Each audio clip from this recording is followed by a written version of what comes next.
here, undefeated as a professional from Sevenoaks, Kent, England. I'd like to welcome Francesca Hennessy. Hi.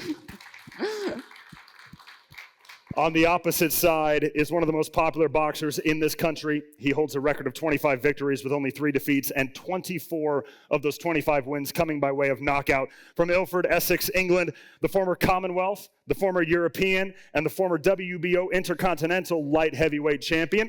Ladies and gentlemen, Mr. Anthony Yard.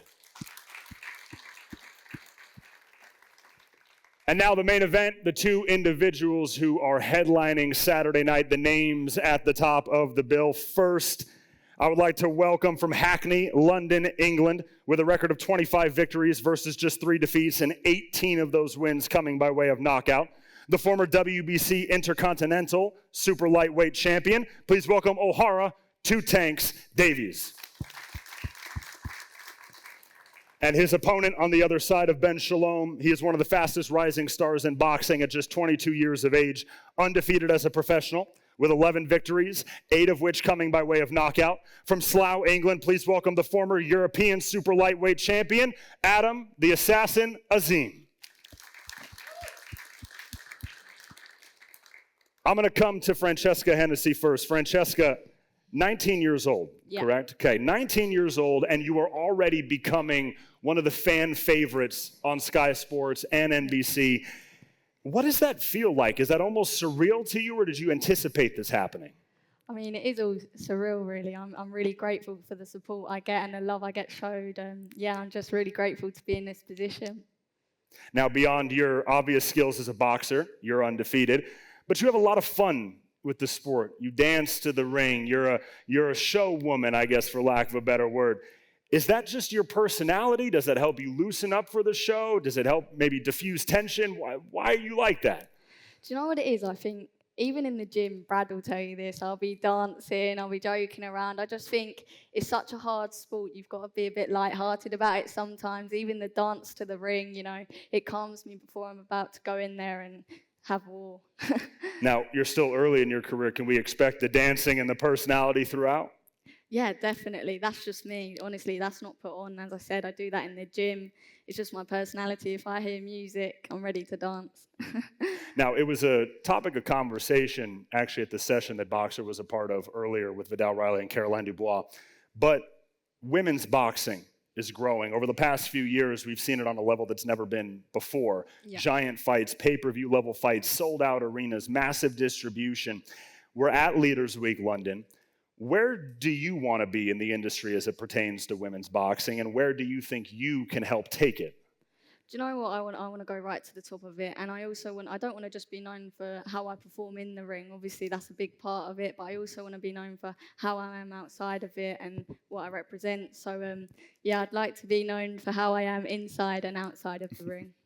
Now, undefeated in 4 pro fights, you're going up against another undefeated opponent, Ana Carla Vaz de Moraes. She's 5-0, so one more fight than you have as a professional. This looks like to be your toughest test yet. Yeah. What do you know about your opponent, and how are you preparing for this fight? Look, she's obviously tough. She's obviously good. You know, she's undefeated herself, and she's strong. But I've prepared really well for this fight. You know, this is the best I've felt, and honestly, I can genuinely say that this is the best I've felt. So, honestly, for me, on Saturday night, it's about going in there, having some fun, and showing everyone skills that I haven't shown before. What type of fight are you expecting Saturday night? I'm expecting her to bring it, really, really bring it, and I'm bringing it myself. So, whether I'm dancing around the ring or meeting her in the middle, whatever way it is, I'm going to win. Well, thank you for joining us. Thank you for being here at Leaders Week. Ben, talking about Francesca Hennessy, I think it's safe to say that you have a real star on your hands. When you see the reception from Sky Sports, from the Sky Sports viewers, obviously Sky Sports has been a massive pusher of women's boxing and showcasing it. What do you think about Francesca Hennessy? Oh, to be honest, her dad, for people that don't know, was Mick Hennessy. One of the best promoters that we've had in this country. And I remember when he first spoke about Fran, and he said, I've got this fighter, she's really talented, she's this, she's that. And then he said, she's my daughter. I thought he was taking the mick. I didn't quite believe that a daughter of the promoter would be this hungry, would be this passionate about the sport. And then when she came and debuted, she just took everyone's breath away. I think the way she came into the ring, the confidence she shows, the talent that she shows, to do it at 19 years old as well. Most of the female fighters that I've worked with, Savannah Marshalls, Natasha Jonases, a lot of them are coming into the professional sport in their late 20s, early 30s. To actually see the sport now have developed to the point where we're getting young girls, young women coming into the sport, turning over like Francesca. I think she's the youngest licensed female boxer. I might be wrong, but I believe she is. And yeah, it's going to be phenomenal to see her journey. You know, she's probably going to have 15 years in this sport. And so to be here right at the start, it's very exciting. I agree. Now, you brought up her age. You mentioned Adam's age earlier. Leaders Week London has been showcasing a lot of young entrepreneurs and young leaders. When you have young athletes like this, there's always pressure from the public. Oh, we want this fight, we want this fight. But it's almost like you got to almost kind of pull the reins a little bit and steer the fighter in a career that could be beneficial for them without rushing them too quickly. Is that correct? Yeah, I think the pressure of being a fighter, the pressure of being a boxer is like no other sport. So to be coming in it so young, the highs and the lows we saw on the weekend, one bad performance and everyone's on your case. And that's why I got so much admiration for these fighters, particularly Francesca, particularly Adam Azim. You know, you're talking about 22-year-old and a 19-year-old fighting in front of millions of people in the most brutal sport in the world, with the pressure on them, with the expectation on them to deliver every single time. And for us, it's just about trying to keep their feet on the ground, trying to make sure they take it in their stride, trying to make sure they don't take the losses too much, and continue on what should be wonderful careers ahead. Absolutely. Well, Francesca, thank you for joining us. I'm going to go to Mr. Anthony Yard here. First off, I'm a fan. I'm excited to see you back in the ring. It's been about 8 months out of the ring for you. So I just got to ask, how's life? How's training? Are you ready to get back out there? Life is magnificent. I literally just been training, staying focused, and waiting for the anticipation to come back and entertain. Absolutely. Now, you're at a great point in your career. Still highly ranked. You've challenged for multiple world titles, but many people, including myself, believe that you're almost not even at the peak of your career yet when you look at the possible fights that are on the horizon for you. Do you agree that we haven't even seen the best Anthony Yard yet? I agree 100%. I just feel like being active, and that's even part of this fight I have coming up, is activity. I want to be in the ring. Everyone's going to have their opinion, you know, and you know the level I should be fighting at, how big the fight should be. But if you look into history in boxing, you know, someone like James Toney, because everything wasn't televised back then, they used to have a world title fight, then go and have another fight, 10 rounds off TV, gaining experience. That's why if you look at their record, they got so many fights, but we only saw so many. So again, everyone knows as an amateur, I was inexperienced, 12 amateur fights, and I made it to the top of the mountain twice. Next time, you know, they say, freeze a charm. So next time I get to that world title stage, I'll be taking it. Now, piggybacking off that last question, we just saw the undisputed fight in your weight division over the weekend in Saudi Arabia. Depending on what happens with those belts, because whoever really knows what's going to go on with the belts, you obviously could be back in line for a title shot, and obviously the Joshua Buatsi fight has been talked about, a lot to take place on a domestic level. Where does Anthony Yard want to see Anthony Yard in the next 12 months? I want to see myself wherever I'm meant to be. I'm a firm believer in that. My thing is to work hard. My career is not based on the individual, but I've said it, I want the biggest fights out there. That's the Joshua Buatsi. That's the Better Be of 2. That's Bivol. That's anybody that's in that heavyweight, that's a big fight. That's the fights I want to be involved in. Absolutely. Now let's talk about the fight that you have on Saturday.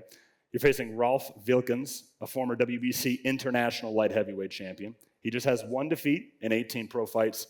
He's not a guy that you can take lightly, especially at the level that you're at now.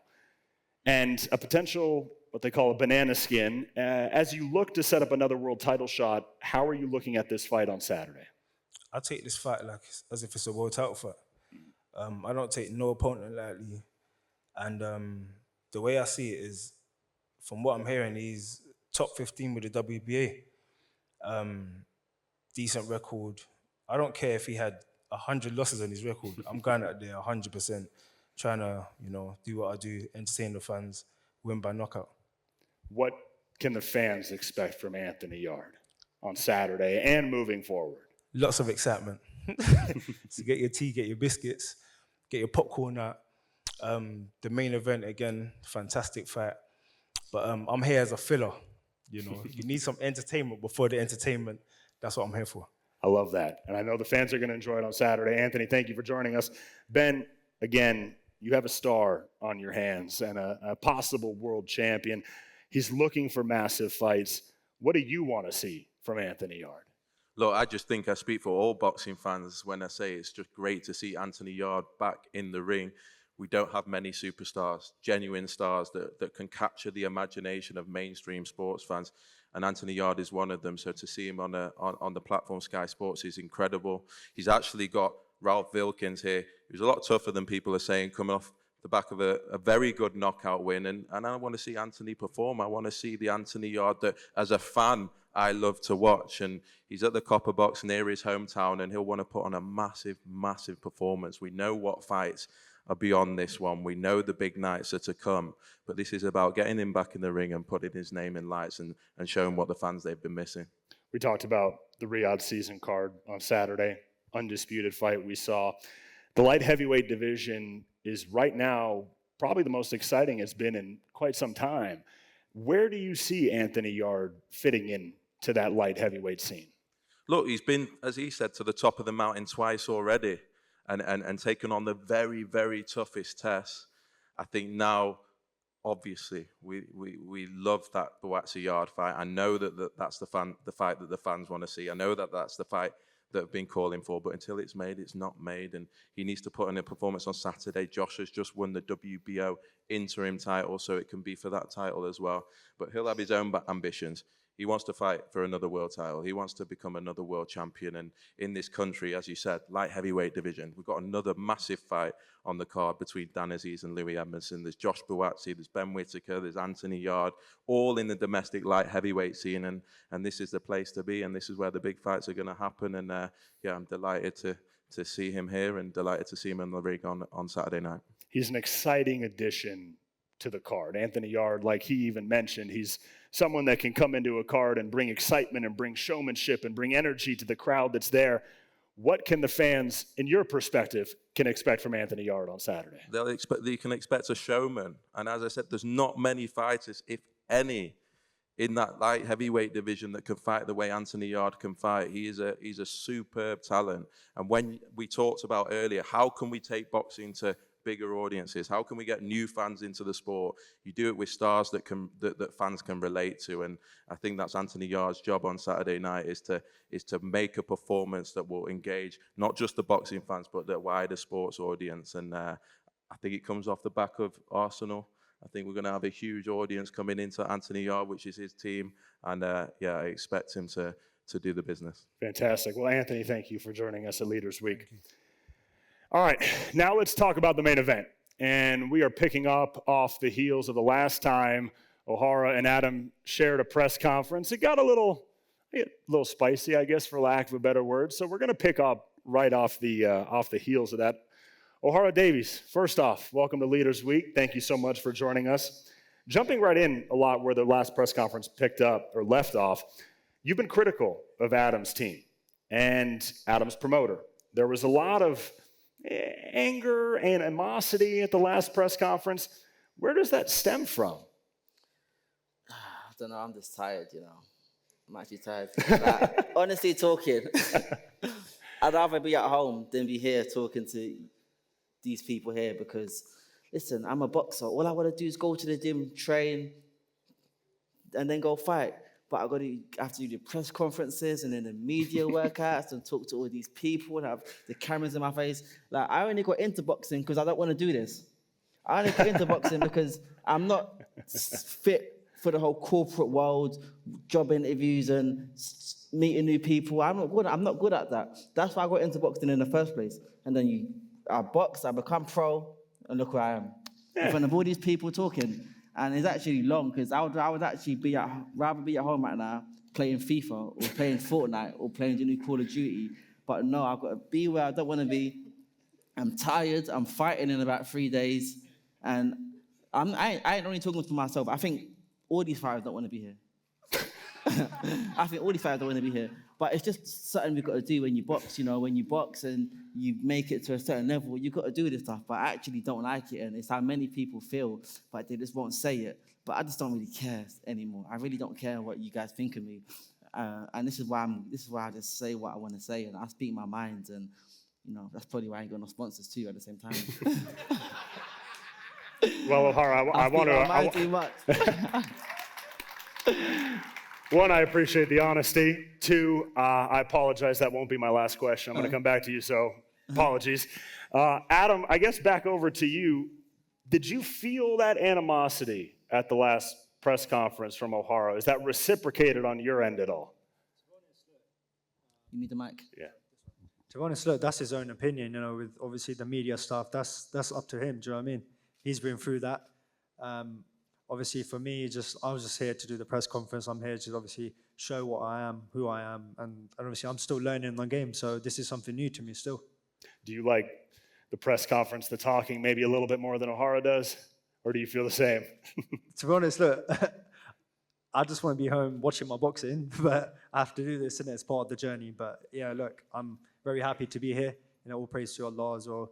You know, obviously I'm very thankful to where I am right now, and you know, it's going to be a great fight. I'm just looking forward to it. Ohara, you've known Adam since he was a boy. He's now a man.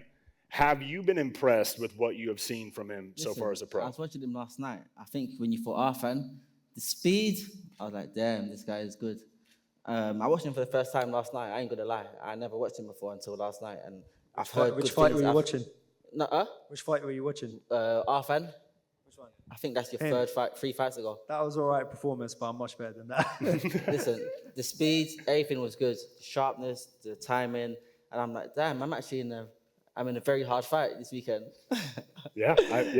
Yeah, so it was last night, I'm sat down, I'm having some pasta, I'm on the table, I'm just watching the fight, I'm like, yeah, this guy's good. You know, and I'm proud of him. He's done good. Him, his coach, his dad, you know, they've all done a good job to make him the fighter that he is now. And Ben's done a good job. As much as I say bad things about Ben's done, he's made many bad choices in his time in boxing, but he's still new. And, you know, Ben's done a good job. But the best thing Ben's done is to get Anthony Yard on board, because Anthony Yard's the future of boxing on Sky Sports. And I told Ben backstage, the best thing he's done is to get Anthony Yard on board. The only thing is that it could have been done a bit earlier, but it's better late than never. You know what I mean? Absolutely. Adam, we've talked about, a lot's been mentioned about your age, and that conversation's never going to go away. You are the younger fighter here on paper, obviously the less experienced fighter when it comes to number of fights. But many see you still as the favorite on Saturday night. Does the history with Ohara affect you in any way? Look, I've got nothing bad to say about it. You know, I'm good friends with him, and we're going to be friends after the fight. But it's all down to, you know, it's nothing personal, it's just business. And you know, for me, this is a test for me. This is a step up for me. And this is my first ever big test. So I'm very switched on for this fight. I had a great camp. Initially, I was meant to fight Harlem Eubank, but that didn't take place. But you know, he's a better fighter than Harlem Eubank, much better fighter. He's been at the world stage, and you know, the fight, it's going to be a great fight on Saturday, and we're both going to put on a great fight and for the fans, and this is what British boxing is about. But it is the downfall that we're both friends, but we will still be friends after the fight. I don't know. I just feel like you guys are trying to get us to say something bad. I ain't got nothing bad to say. You ain't got nothing bad to say. If that's what you guys are hoping for, you're going to leave here disappointed. I ain't got nothing bad to say. I've only got something bad to say about you guys and about these guys. But against him, listen, the same thing they done last time. Because they made this fight and they said, listen, Adam hasn't had anyone, you know, so can Ohara be a bit? I'm like, nah, I'll give it to you. I'll give it to you. So listen, stop trying to make someone say something bad and then I'm going to come back and he's going to come back. Nah, it ain't happening. Not today. Not for this fight. Maybe for his next fight or for my next fight, but not for this fight. We need to erase some of these questions. It's just business. Adam is undefeated in 11 fights. A lot of people are looking at him as a potential world champion. Is there anything that you've seen that makes you think or know in your mind that you can be the one to end this winning streak, to put a stop to this Adam Azim hype and train and momentum? I don't know. Time will tell. I watched him last night, and I'm like, wow, this guy is very, very, very good. But it's one of those things, time will tell. And we're fighting in 3 days, and time will tell. But you're going to come in there and say, I'm going to win, and then he's going to say something back, and I'm going to say something back. Stop trying to cause this. I don't know what's going to happen until Saturday night. Okay, we've got to wait until Saturday night and see. Adam, speaking about you being undefeated, fast-rising prospect, you're fighting Ohara Davies. This test that you're facing, is there anything about Ohara that you've been impressed by, that you've been looking at and saying, all right, I need to work on XYZ things because I haven't seen this before? Look, like I said, he's got the world-class experience. Like, that speaks for itself. Like, for me, I've got to adapt to that. I've got to adapt to a lot of this because obviously this is something new to me. He's very heavy-handed. He's got skills in him. Look, we both come from obviously the same trainer back in the day. So most of my attributes have come from that when I was a kid. So even from him as well. So so I'm just very excited for the fight, and I haven't been watching much of him, but I've watched him before. I know him for years. I know him. So, but I am a different fighter for what I was 1 year ago because every year I keep improving. I've matured as a man. And look, these things happened. I had an injury to fight Harlem Eubank, but then had to pull out because of an injury. So, look, it's all praise to Allah. These things happen, and I'm in a better fight now. Now, looking at you being from a year ago, you've talked about how much you've improved. Is that stemming from the fights that you've had? Is that stemming from the amount of training that you had with the McGuigans? Is it a mixture of both? Is it the camp that you're in surrounded by world champions? What really has led to this improvement of Adam Azim? My personal opinion is just, from looking at the fight back in February, I've changed most of my stuff because I know what I did wrong. There's a lot of stuff I've changed. Obviously thanks to the McGuigan's gym for obviously getting me this fight, and also I'm getting better every single time. My learning is coming from the gym. I learn every single day from the gym, and obviously I big up to all the other coaches and all the team I have there. It's just like as a man, I'm maturing because I know how to handle things now. It's not just from the boxing perspective, it's just me as a person. I'm just maturing as a man. And this is me, obviously, developing as a man now, so yeah. Ohara, I promise this question is not scripted to get you to react in a certain way, but it is something that you said. You said that this is the stupidest fight for BOXXER, for Ben to put Adam in. Can you elaborate for us? Oh, I did elaborate back then, but I'll do it again. So what I said is, listen, the Harlem Rebound fight would have been a bigger fight. The Dalton Smith fight would have been a bigger fight and made more money. And if I fight Adam and I win, people will say he got beat by a washed-up Ohara Davies. It was a very bad loss. But if he fought Harlem Rebound or if he fought Dalton Smith and they won, then it's more like it's a 50-50 fight. It could have gone either way and it'll be easier to get him back on track. So to choose me was a very stupid move. I don't know who in the box office sat down and said, we're going to get a dangerous fighter who just got stopped in round 1 in his last fight, pay him all this money and let him fight our fighter, even though he could win. It's a very stupid move. Very, very, very stupid move. And I said, if he was signed to Matchroom would never have made that mistake. And I don't think it was Ben. Listen, it was someone in his office that influenced him and he listened to them. Someone in Ben's office in his office told him to take the Ohara Davies fight and listen to them. But it's a very stupid move. But I ain't going to complain. I ain't going to complain. So, it is what it is. I didn't say it because I don't think Adam's a great fighter. Fast, sharp, but stupid move in a business sense by the BOXXER team. Anyway, talking about something different. I see Tunde earlier. Tunde was here, and listen, people don't know. Me, Adam, Anthony, we've been together for years. We've known each other for years, and we've been training in the same gym for over 10 years ago. And we was all trained by the same guy. I just realized it when I was up here. Yeah. All three of us were trained by Tunde. And I remember Adam was a kid, literally like a little kid. I used to spar Adam. You know that? Me, I used to spar Adam when he was a kid. I used to be like, And but then now look at him. I saw Tony earlier, and Tony was like, listen, people like us don't die. We keep going. And we're just a bunch of poor kids in the gym. I had to go steal some grapes from the shop sometimes, some coconut water, steal some oranges, mangoes, some bananas. Now I can buy it. All of us are just Now you're Leaders Week in London. Now I'm here. All you guys are coming to watch me and film me and put the camera in my face. Listen, thank you. Because we were just a bunch of poor kids in the streets that didn't have nothing but a dream and a goal. And now we're all here. And I know that Tunde's not on the camera, but Tunde was a part of that. And listen, got to give him his props because Tunde started this, Tunde made this fight. So, you got to give everyone their props. And listen, it's good to be here. And I'm enjoying it very much. Well, I didn't intend for that question to lead to some inspirational stuff, but it actually ended that way. It is an inspirational story when you look at where you guys have come from, starting out as boxers, and now where you are now on the platforms that you're on. Let me tell you guys one story, yeah? I remember one time, yeah, I got on a train. I didn't have my Oyster card, yeah? Buckle up, everyone. Listen. I didn't have my Oyster card. So then the ticket inspectors came on the train, and they asked everyone, where's your train ticket? I mean, you got, your pass. I didn't have my pass. So I waited until the doors opened. The way I ran off that train, and the ticket inspector chased me, and he caught me, and I had to go take the fine. Now I've got the car. I can drive to the gym now. There you go. So listen, nice change for us all, and we're very thankful to be here, and we're thankful to everyone, you guys coming to watch us, the fans, everyone that's going to buy the fight. We're only where we're at in life, and we're not these poor kids on the streets anymore because of you guys. So thank you. Absolutely. Last question for you, Ohara. You talked a lot about the perspective from Adam's side and what you feel about this fight, but looking at you and your career, what does this fight, main eventing on Sky, main eventing on NBC, fighting Adam Azim, undefeated, what would a win over Adam mean for Ohara? To be honest, I don't know, because I don't like boxing no more. If I'm honest, I don't. Listen, if I'm honest, I was thinking about this the other day. I actually don't like boxing no more.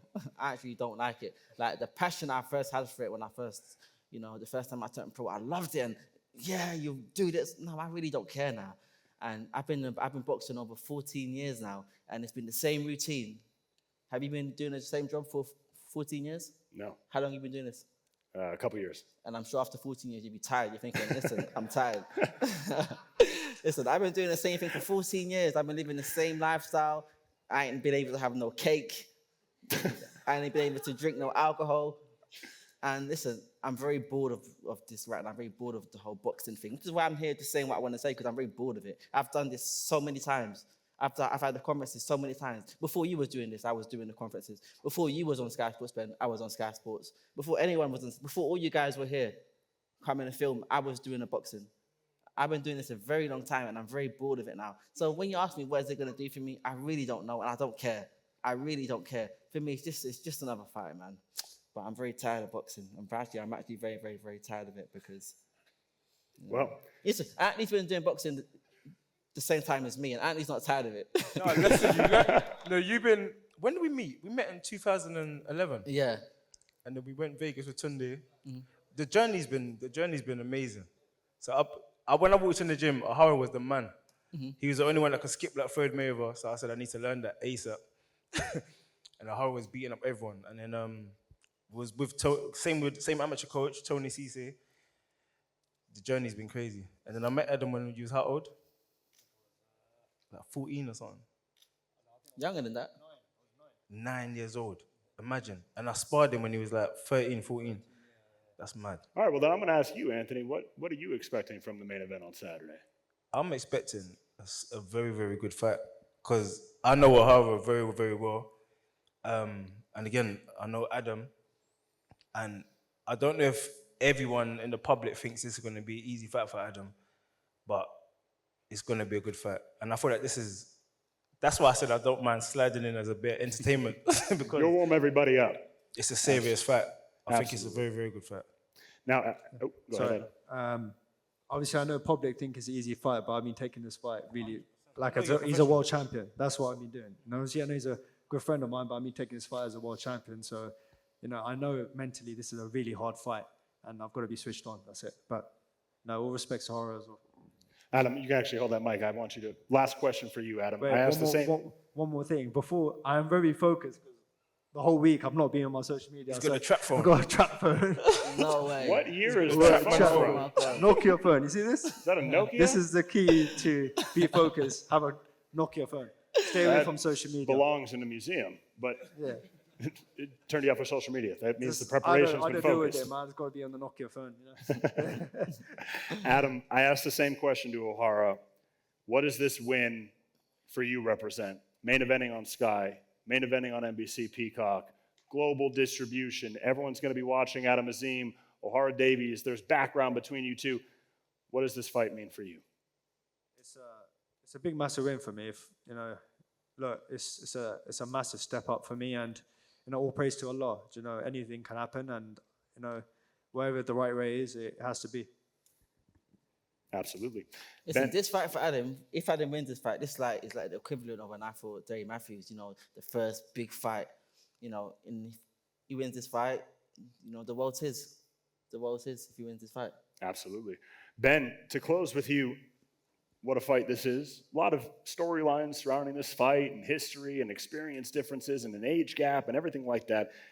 What do you think? Do you believe Ohara is too much? Do you believe that the Adam train rolls on? What kind of show, what kind of fight can the fans expect on Saturday night? It's a huge fight, and obviously I do want to say it's great to see Ohara back. He's one of the characters of British boxing, so to have him back for Adam Azim is huge. I think they're at two different stages of the career. Ohara Davies just came off a first-round knockout for a world title, but he's fighting at world level. Any punch in this sport can I didn't get no sleep, Ben, for that fight. I didn't get no sleep. Man. Listen, this hotel But was let me tell you, Ohara's lost 2 fights before that. One to Josh Taylor and one to Jack Cattrall. He's a top quality operator. Adam Azim's going to have to be on his game. I think everyone in the background is saying it's a 50-50 fight. There's people in Ohara's camp saying we've made a massive mistake. I know he's had a great camp. I know he's motivated. I know he's coming to win. So is Adam Azim, and they both deserve a lot of credit for this fight because as much as they might talk, it's a must-win fight for different reasons. And it's a huge fight on Saturday night, huge fight for boxing. Of course, for me, it's the time for Adam Azim to make a massive, massive statement against a top-quality operator. You had something you want to say, Ohara? A must-win fight for me, Ben. You know, my career keeps going for as long as I want it to go for. I lose my next 100 fights and I still charge you big money to get me in a ring. It don't matter what I do. My boxing career will go on for as long as I want it to go on. It will go on forever if I want it to go on forever. No one can tell me it's a must-win fight. They said that about all the fights I lost. Both the fights I lost. After my Cattrall fight, they said, oh, you should call it a day now. Now look what I've done since. I've done even bigger things since. So, mate, my career goes on for as long as I want it to go on for. I'll be boxing after you're done, Ben. After you're finished boxing, promoting. Even if you promote until 70 years old, my boxing career can outlast you and everyone else. Everyone else, all you guys. Don't forget, I was here before you guys were here, and before you was here, Ben. I was on Sky Sports, so I choose when I'm done. And there ain't no such thing as a must-win fight, because then that adds some pressure to me. There ain't no pressure. It's not a must-win fight. I've charged you guys good money all the time. You want to get me on your shows, and I'll be here after you guys are all done. You camera people, after I was here before you, Ben, on Sky. I was on Sky before you. I'm more familiar with how this works than you are, Ben. I've been in more times than you. And you.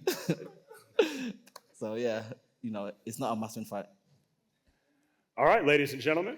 Well, we're going to close this press conference with also, I think, the first head-to-head face-off that's ever happened at Leaders Week London. But I speak on behalf of BOXXER when I say thank you to Leaders Week London for having us.